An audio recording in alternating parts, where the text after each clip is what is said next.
Welcome back, Shalligators. Today, I want to kind of piggyback on what we've been talking about with Justin and Hailey, who are having a baby. It's all very exciting. But when I asked you guys initially as the news broke, what's the topic here? A lot of girls said, what if you don't want a baby? And how do you deal with that pressure starting to mount? Because maybe you're at the Justin and Hailey age where people are like, when are you having a baby? Are you going to have a baby? Would you want a baby? What do? This I am qualified to speak on. I don't want kids. And it has been, I won't say difficult for me to come up with like a script or like a set of justifications for myself and other people to like explain why I don't, because it is such an authentic, it's so authentic, and I'm so rock solid in that decision, at least at this point in my life, at this day and time, that it's very easy for me to convey my feelings and not in like a punchy, reactive, defensive kind of way. It's just like, yeah, no, not for me.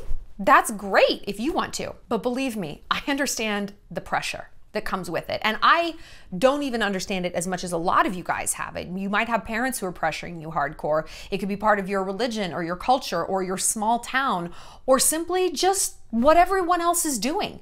Because one thing I do feel and have felt as the result of not wanting kids is this concept of, is there something really wrong with me? Like, am I kind of fundamentally broken because I don't want to do this? This does not sound appealing to me. You know what? Who cares? Who the hell cares? Maybe you are wrong and broken and not a female because you don't want kids. Who fucking cares, man? All right? If that is your truth, who cares what precipitated it? That is valid. And I am going to tell you in this video how to walk in the light of that truth without shame, without all this fear and terror, because we're also going to walk through some of the things that people might say to you, be like, oh, but, and what I tell myself and others to combat that sort of like emotional holocaust that people are always going to try to foist on you if you are a woman who doesn't want to do her duty and pop out a baby. But before we get started, I want to remind you that this is your life. And you got to live it, girl. You got to live it out loud. So I'm going to give you 2 ways to do that. Actually, 3. Number 1, join my clothing rental subscription service, XO Stylebox. Spend your money on you. This top is from Stylebox. I love it. It's just a great way to try a bunch of different styles without committing to something, because if you don't want to commit to a baby, why commit to a set of pants? Why commit to a jacket that you might not like? The world is yours. Be fickle, be indulgent, and be pretty. Also, honey, come travel with me. I am launching 2 new trips to Italy, one to the Amalfi Coast and one from Rome, Tuscany, and up to Florence. We are going to the Amalfi Coast in early September. We are going to Rome, Tuscany, Florence in early October of this year. And they're super limited trips, very high end, very bespoke. This is not a tour bus. This is a tour for people who don't go on tours, because I am your tour guide. Okay? And we are gonna have an A-list time. Your new best friend is going to be on that trip. Come travel with the kidless elites. But listen, if you've got kids, you're obviously welcome to come too. Get a break from your children. Okay, let's talk about what to do if you don't want kids. Like I said, truly, I think the biggest dragon to slay is feeling like, what's wrong with me? Is there something really wrong with me? And I will admit, I do struggle with that. You know, I wonder. And I think part of the reason I don't want kids, I can't be too loud because she's here, is my mom was a single mom. And this sounds weird, but I was like so close with her. I don't know how to explain it. You know how a therapist did explain it to me? Prepare to be grossed out. Of course you didn't want to be, you find it hard to be monogamous or be a parent. You were already married to your mother. Could you die? Like, could you die? But if you were raised by a single parent, you're like, nah, I get that. A lot of kids of single parents find it very hard to be a parent. It's like, I was already kind of responsible for someone and I just burned out. Or sometimes it's the opposite and it's very familiar to you, like that caregiving role. Even if you didn't have like a bad dynamic with your parent, there was more emotional load, right? There, you were carrying more on your shoulders because there was not another adult around all the time to to carry that for you. And I would go around and around in my head like, oh, but I have to fix this. I have to make myself want a baby. Like, I can't let like these complexes just rule my life. You know what? Yeah, you can. Yeah, you can. And that, like, why did I think I was broken because I didn't want to have a baby? Well, you're supposed to. I mean, Shallon, that's literally your hardwiring. Like, your hardwiring is to birth. Okay, objection sustained. Because listen, we'd love to talk about what a man's hardwiring is. To provide, to protect, to possess. True, true. I mean, in a very literal way, it's like he's got to go kill dinner. He's got to shoot whoever the fuck comes on my property, right? He's got to like, rah, like, this is my woman. We're evolved beings. Yeah, my hardwiring might be to birth. Let's make this a little bit more high level. My hardwiring, let's say it's to nurture, to love, and to grow. I get so much of my mothering with you guys right here. And in a way that feels safe and comfortable to me. Like, it's not someone all up in my face, all up in my body, just the relentlessness. I'm not hardwired like that. And actually, something that was very affirming for me was a human design reading. Have you guys heard of human design? It's kind of like astrology, but on steroids. I'm not like all that into astrology. It's like fine. Human design takes your birth location and the time, and it's almost like brain wiring. And there's someone, like I'm a projector, and some people are like generators, generating manifestors, and there's all these different kinds of types, and then like subtypes, and like all these different minutia. And one thing about my type is I'm basically a sprinter. I'm only meant to work 4 hard hours a day, not 10, you know? I'm a social sprinter. You guys have heard me talk about that. Like, I'm at a party for a good time, not a long time. I get in, I'm charming, and then 9:30, I'm like, I have to leave.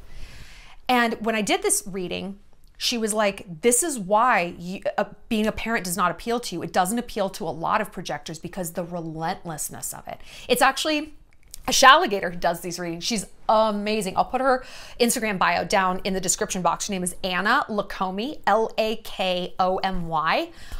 She's become a really good friend, and it's just, I mean, she's amazing. And so if you DM her on Instagram, she can do a human design reading for you. She's really busy. She is booked and busy, but yeah, she's amazing. She's also doing something called positive intelligence. It's a little course. I'm going to do it.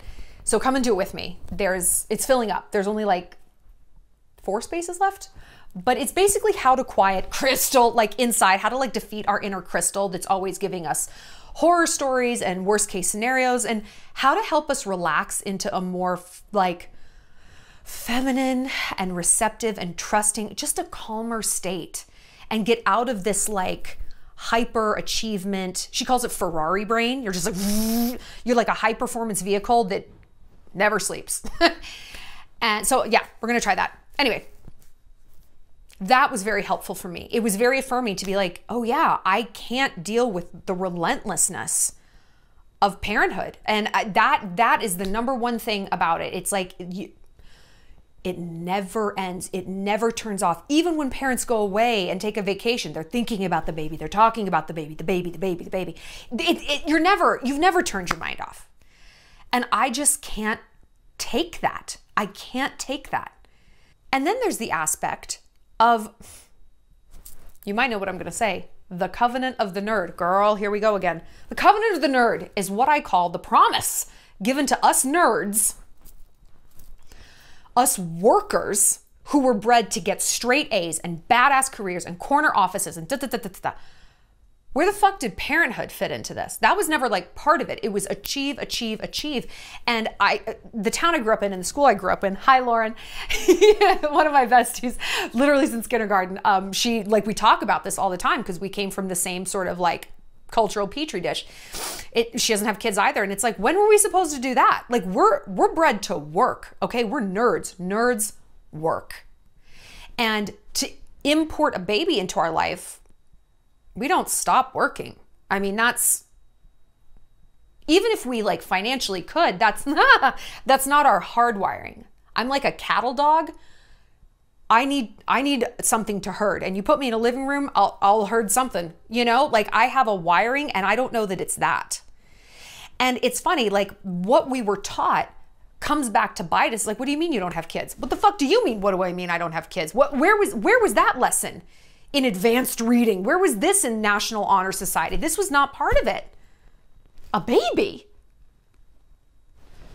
So when you look at it from that lens, if you're an alpha female, if you're a worker, if you're career oriented, how the fuck much are you supposed to do?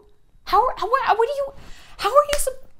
are you supposed to do? And it's tough because you don't look, stay-at-home moms are not shamed to the degree for not working the way working women are shamed for not wanting kids.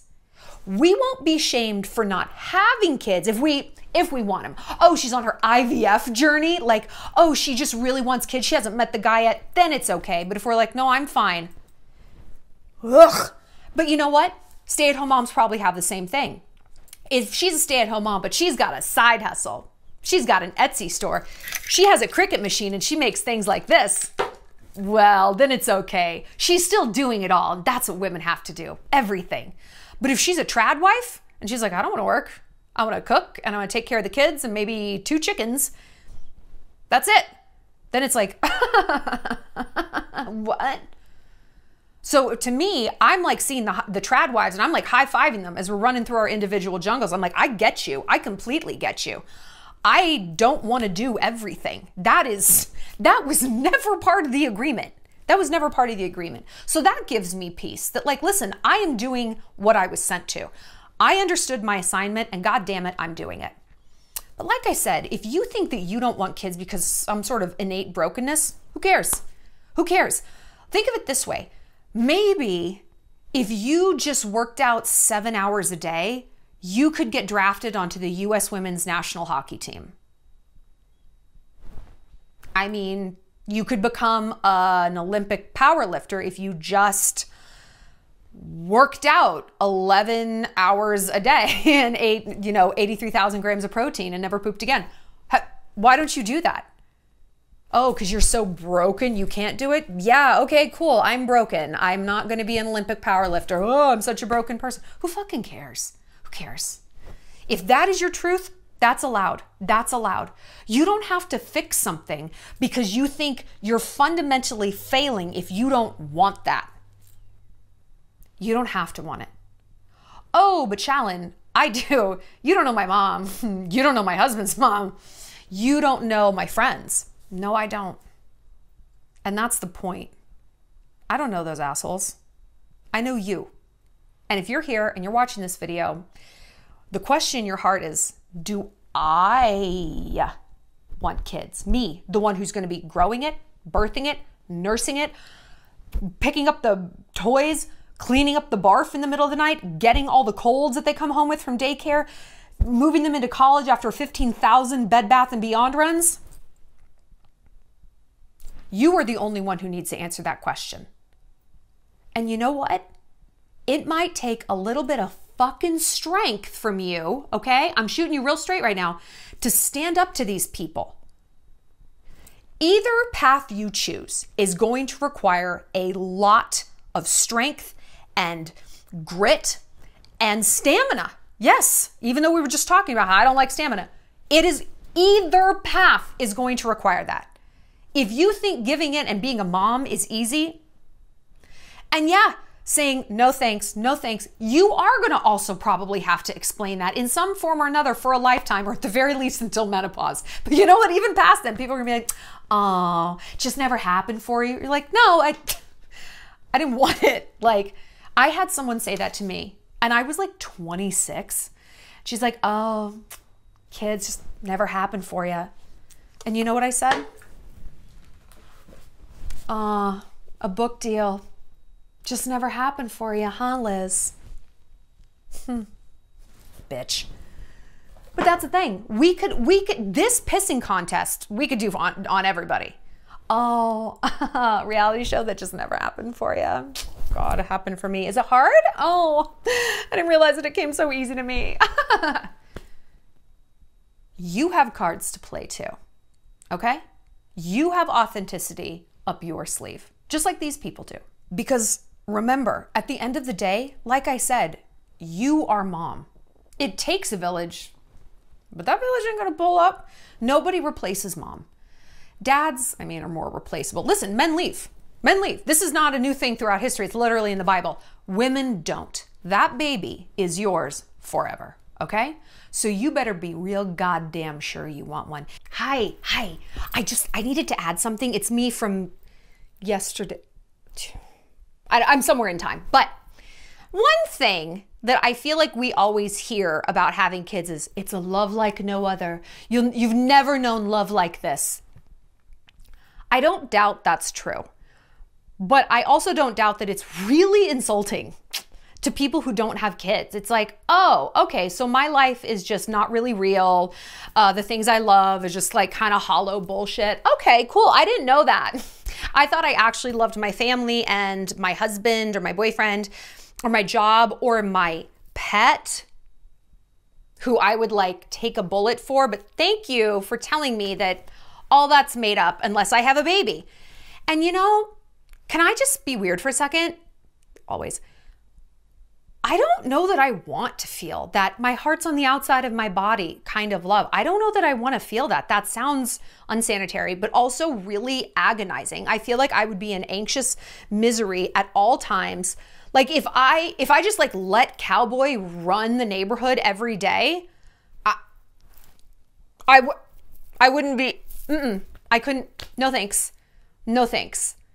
And I love an intense feeling, I do, but it just doesn't appeal to me. So listen, if one of the reasons you think you should have kids is because, well, I've never known love, yeah, you have. And in fact, I know a lot of people who've had kids and they're like, no, it's love. I've felt love before. Like the ability to feel love is like it's not just contingent on kids, you know, and it's not necessarily the first day of the rest of your life. And it doesn't, I mean, I guess for a lot of people it is, but it doesn't mean that your life has no meaning if you don't choose to have children. And I think that's a really shitty thing for parents to kind of like imply. Because listen, us career girlies, we don't imply that about career. It's like, oh, you have kids, but yeah, you know, when you publish that book, it's a feeling that you're just never gonna have it.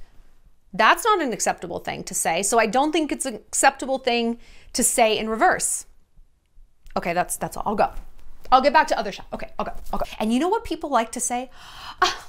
You'll love it once it's here. Ride the New York City subway sometime. You will see how false that is. There's plenty of people who hate their children. And this is why I'm like, put an abortion clinic on every corner. So many of the awful people in this world, they were made awful by parents who didn't want them.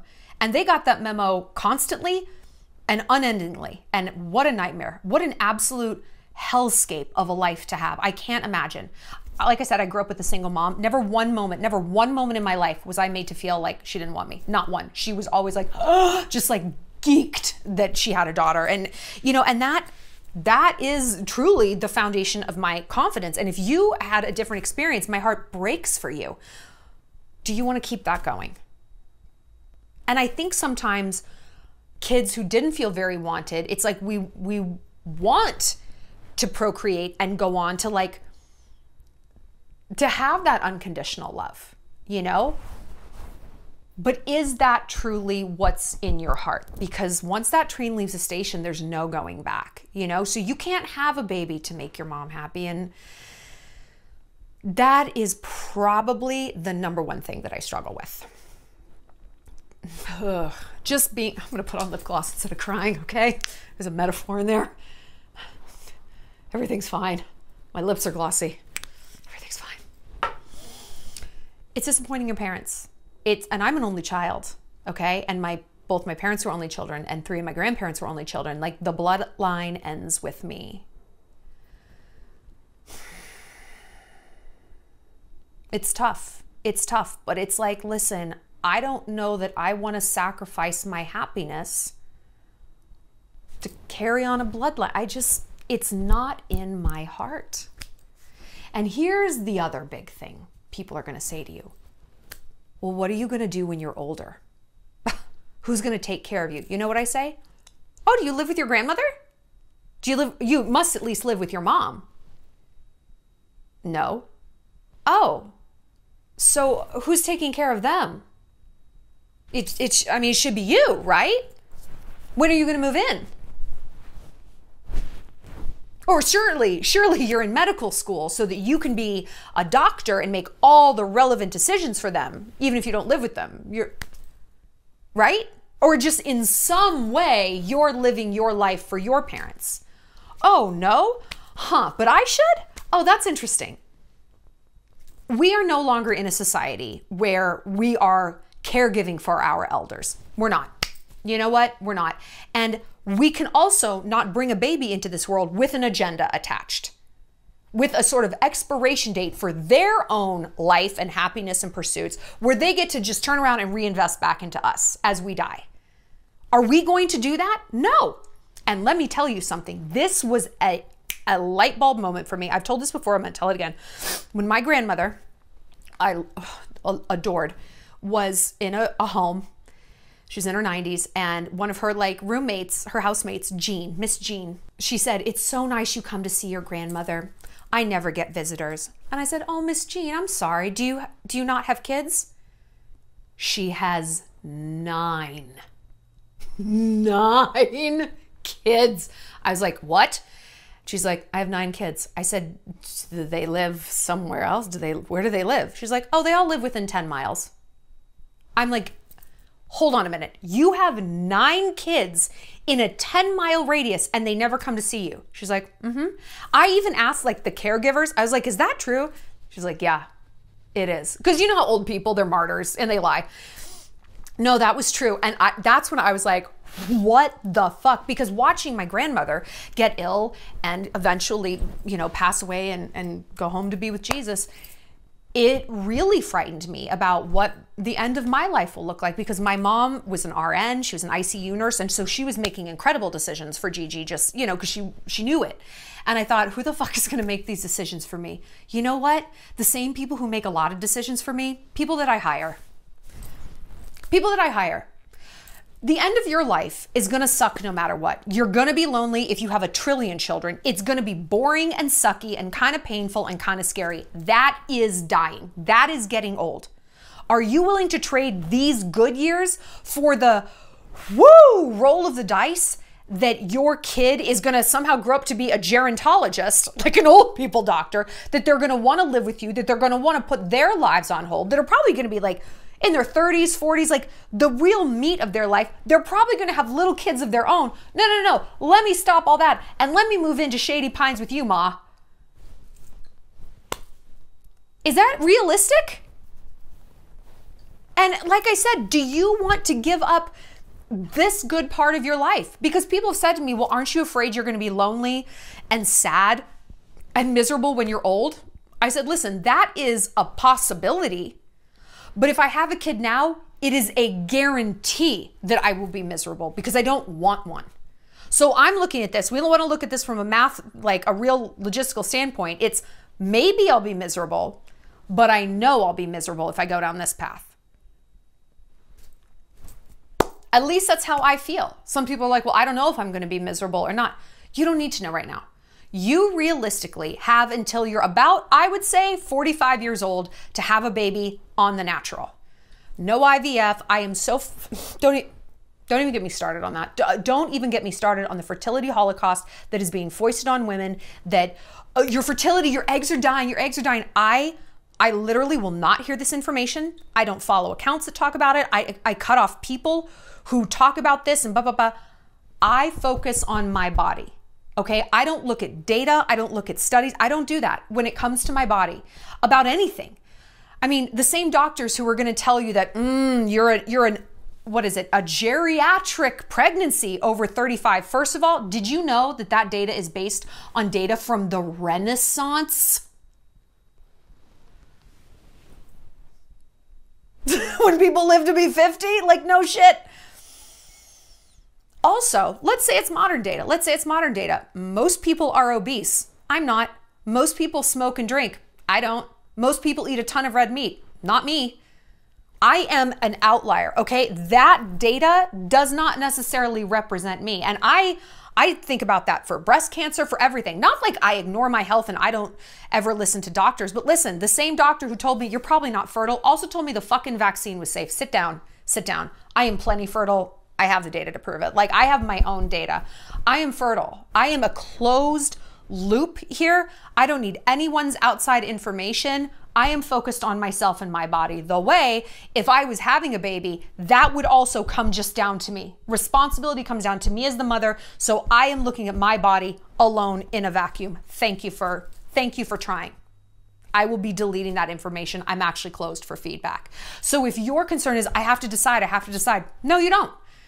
And right now, as of today, like mid-May 2024, I'm like, no to a baby. Next week, I could change my mind. And I'm not stressed about that.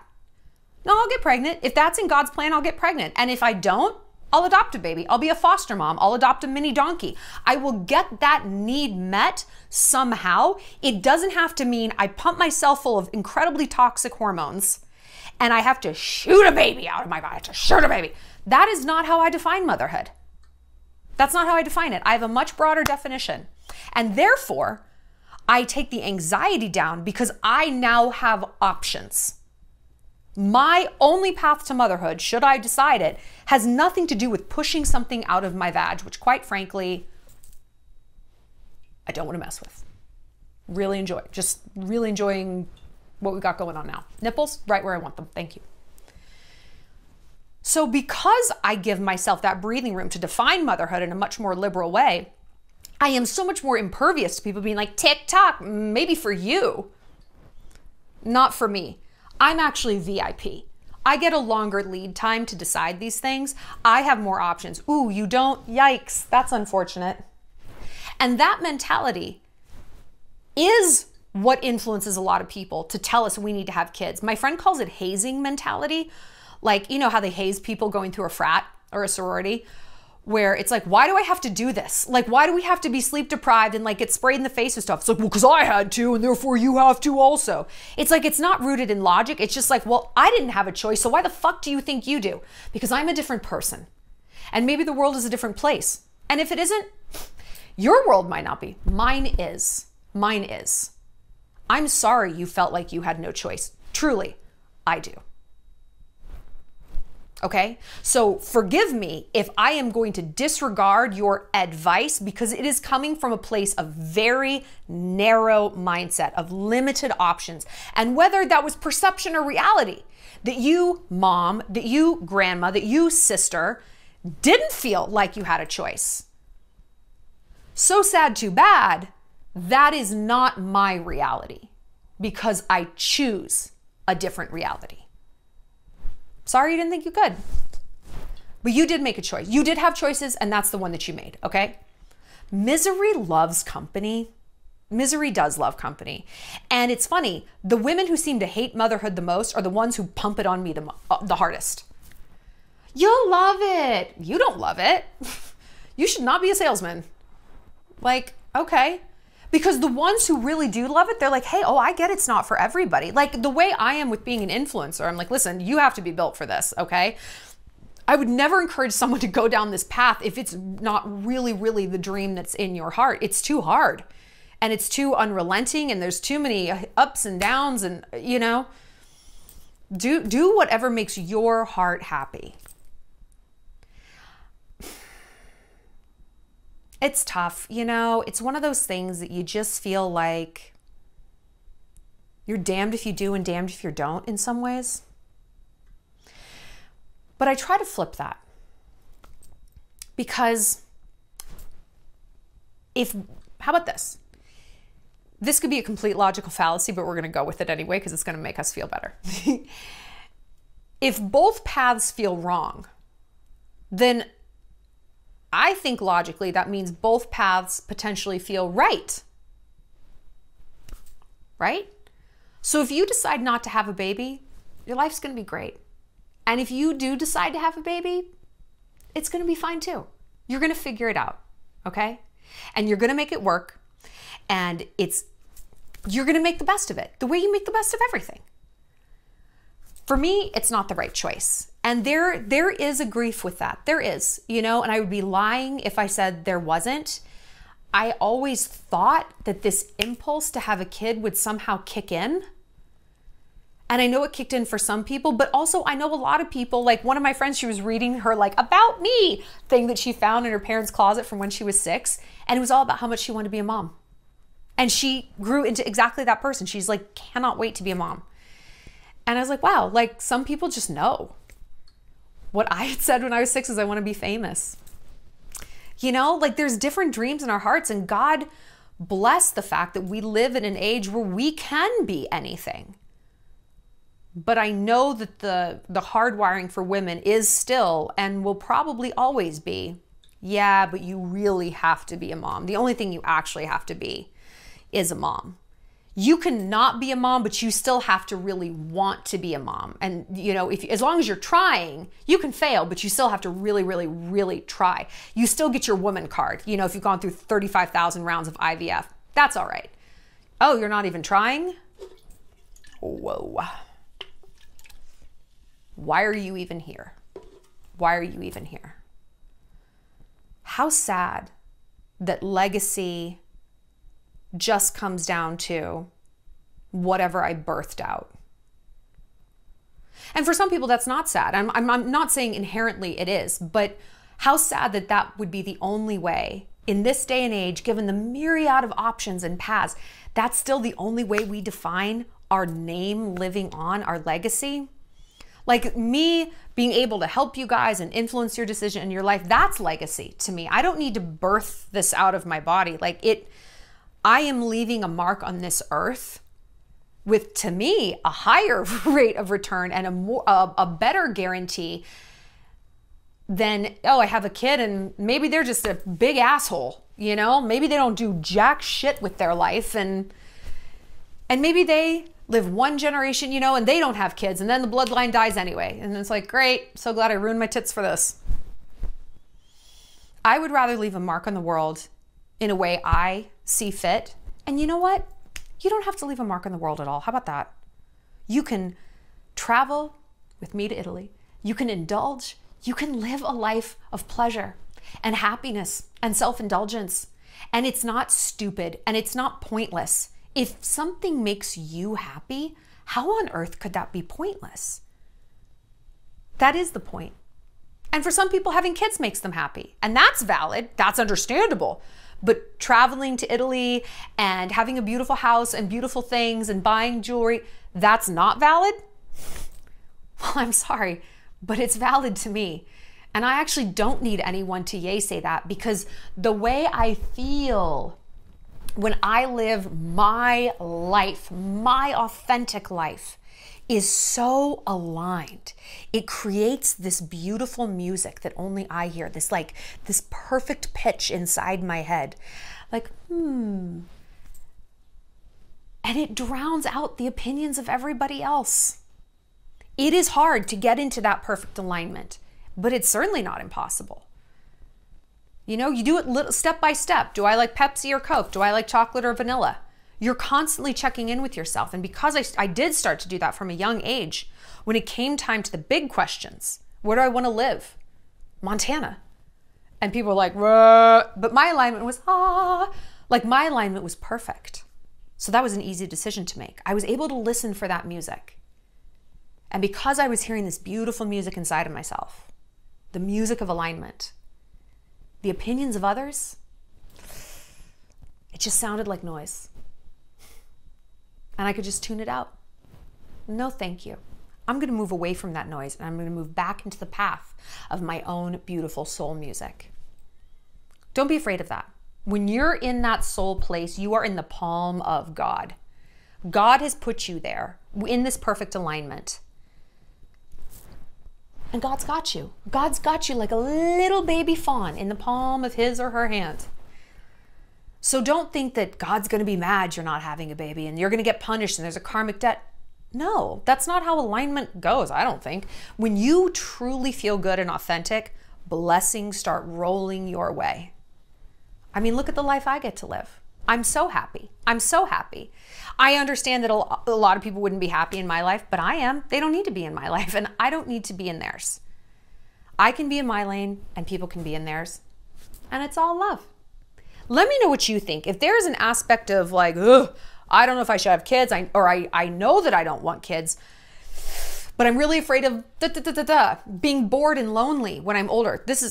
I'll add this. I'm afraid of being bored and lonely. Listen, I am ostensibly at an age, I won't say which age, where I should be bored and lonely not having kids. I'm not. I am not. My days are filled. I am booked and busy. And you know what? If I don't have the skills as an adult to entertain myself or find entertainment or find meaning, again, I cannot bring a child into this world with that agenda. You're here to be mommy's little fidget spinner, just always entertaining me, because eventually that child is going to go and seek their own life and their own fortune. You're going to have to do that work eventually. Why not do it now? And see if that's really fulfilling. And if it's not, have a baby. And like I said, we're going to Italy. Girl, take advantage of this wonderful child-free life that you're living. Come travel. Come do the things that moms wish they could do. But like I said, if you're a mom, obviously you're allowed to. Get away from your kids for a week. Come with me to Italy. We're going to the Amalfi Coast in early September, and we are going to Rome, Tuscany, Florence on a more like historical, arty, cultural trip in early October, bringing a photographer with us on each trip so we can capture everything. It's going to be so aesthetic, so beautiful, so luxurious, custom, best friends, wonderful vibes, sisterhood, Aperol spritzes, all of that and so much more.